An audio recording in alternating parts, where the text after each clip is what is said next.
في 2018 وتحديدا الساعة 6 الصبح عامل نظافة داخل في حديقة عامة في مساكن شيراتون علشان ينظفها زي كل يوم، وشاف شاب قدامه نايم على الأرض فبينده عليه لأن بيفكره نايم وبيقرب منه، والشاب ده ما بيردش وبيلاقيه مقتول على الأرض ومرمي وغرقان في دمه. وساعتها بيقوم بيصرخ وبينده على كل الناس اللي حواليه واللي في البيوت، والناس سمعت واتجمعوا حوالين الراجل ده واتصدموا من شكل الشاب وهو مقتول ومرمي على الأرض. فراح حد من الناس دي علشان يبلغ الشرطة، وخلال مدة قصيرة جدا كانت الشرطة ورجال المعمل الجنائي لفحص الجثة وصلوا المكان وحاوطوا المكان كله علشان يفحصوا كل حاجة وازاي الشاب ده مات وامتى. كان شاب باين عليه في العشرينات وباين ان طريقة القتل ان الطعن كذا طعنة في جسمه، وانه كمان مات في نفس المكان ده لان الدم ساعتها كان مخلوط مع كل حاجة على الارض والتراب والزرع. عشان كده كان عامل النظافة في الاول مفكره انه نايم مش ميت. وباين كمان ان الجريمة دي حصلت بالليل، يعني معداش عليها مدة طويلة جدا، والشاب كان لا معاه موبايل ولا معاه اي اوراق شخصية تثبت شخصيته. وفي الحالة دي الامن بيتعب لحد ما بيعرف الشخص ده مين علشان يعرف يبدأ في التحقيق بتاعه. ورجال المعمل الجنائي قال ان الشاب ده اتقتل وحاول يقاوم اللي قدامه بس معرفش، وقالوا ان الدليل على ده ان في جروح كتيرة جدا كانت في ايده وفي وشه، وكمان كان في طعنات كتيرة جدا متفرقة في بطنه وفي ظهره، وفي جروح جامدة جدا في الراس. فقالوا في تقرير ان الجريمة دي حصلت بسبب انتقام شخصي او دفاع عن النفس. فبدأت من هنا الشرطة تستوجب عامل النظافة والناس اللي كانت في المنطقة، وكل واحد كان موجود وقت الجريمة بالظبط. والغريب ان قالوا انهم ما سمعوش اي حاجة حصلت امبارح، ولا حتى عامل النظافة اللي كان موجود في المكان واللي بينظف كل يوم. وكمان محدش قدر يتعرف على الشاب ومحدش عارف هو مين خالص. فالشرطة راحت تشوف كل البلاغات اللي بتتقدم عن حد مفقود مثلا او غايب علشان يقارنوا بينها وبين الشاب اللي مقتول ده. وفي حاجة غريبة لاحظتها الشرطة، ان الحتة دي بالتحديد من الحديقة مفيش فيها ولا كاميرات بتصور ولا حد شايف حاجة، حتى الكاميرات القريبة في المنطقة مش جايبة اي زاوية من الحادثة اللي حصلت. فكده بقى عندهم يقين ان اللي ارتكب الجريمة دي هو كان عارف المكان بالتحديد ومش اول مرة يعمل فيها جريمة هنا.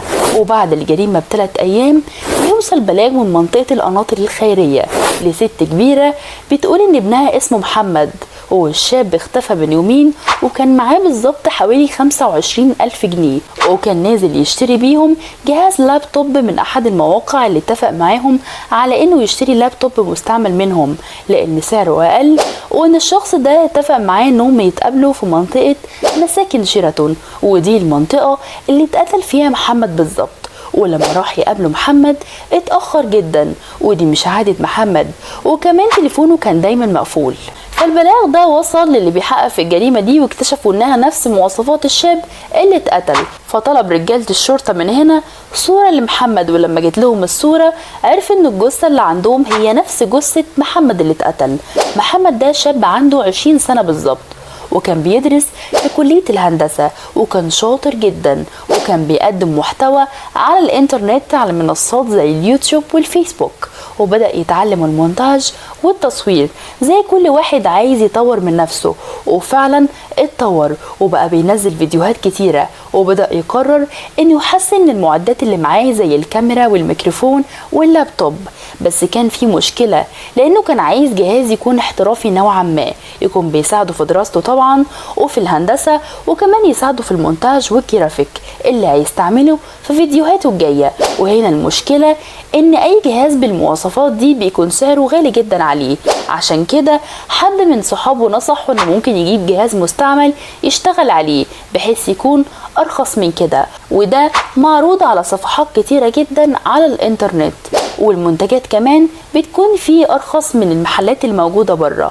فهو من هنا اتحمس جدا وبدأ يدور على صفحات كتيرة جدا ويقارن بين الصفحة دي والصفحة دي لحد ما لقي صفحة جاز عليها كويس جدا والسعر كمان كان ممتاز.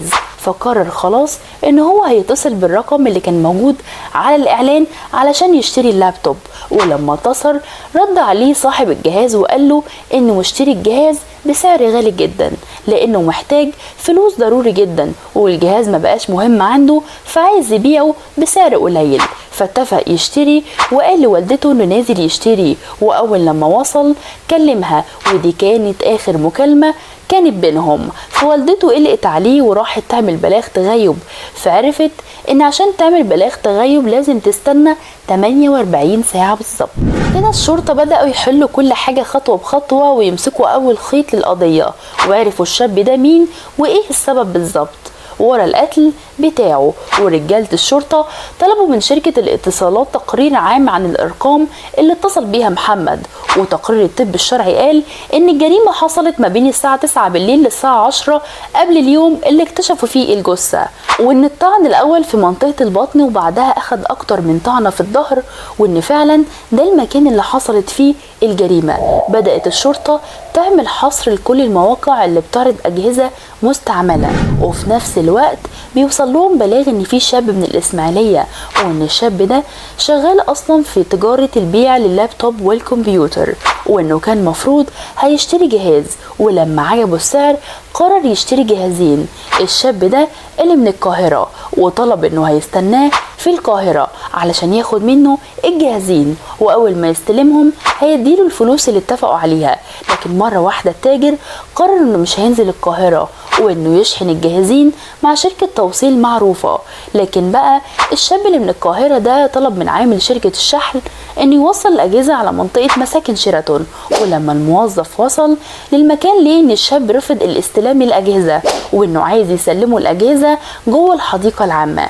لكن الموظف خاف ان الموتوسيكل بتاعه يتسرق، ولاحظ ان الشاب ده بدأ يتلكك وان عايزه يدخل جوه الحديقة، فراح رجع تاني ومعاه الاجهزة، والتاجر اضطر انه يدفع مصاريف الشحن. والتاجر حاول يكلم الشاب اللي من القاهرة كذا مرة لكن التليفون طبعا اتقفل، فراح عمل بلاغ علشان هو اللي هيدفع مصاريف الشحن مش التاجر نفسه. البلاغ من وجهة نظرك للمرة الاولى ممكن يكون تافه، بس رجال الشرطة ربطوا على طول ان نفس مكان الجريمة هو نفس طريقة الأجهزة الإلكترونية. فالشرطة وصلوا لتاجر الأجهزة في الإسماعيلية وطلبوا منه رقم الشاب اللي اتصل بيه عشان يشتري الجهازين، ولما أخدوا الرقم شافوا إن الرقم ده طلع باسم شخص اسمه حسين. وبعدها في التحريات اكتشفوا إن حسين ده أصلا صاحب مركز لابتوب كبير وبيبيع كمبيوتر وأجهزة إلكترونية، وإن هم معروفين جدا، وإنهم بيتاجروا أصلا في أجهزة اللابتوب المختلفة، وإنهم بينصبوا كتير على الشباب عن طريق الإعلانات الوهمية اللي بيعملوها على السوشيال ميديا واللي بنشوفها على كتير من منصات التواصل الاجتماعي، وانهم بيستهدفوا الشباب وبينصبوا عليهم وبياخدوا كل فلوسهم وكل اللي معاهم. واتقبض عليهم فعلا واتحقق معاهم واعترفوا انهم اللي قتلوا محمد. لكن اختاروا المكان ده ليه وازاي؟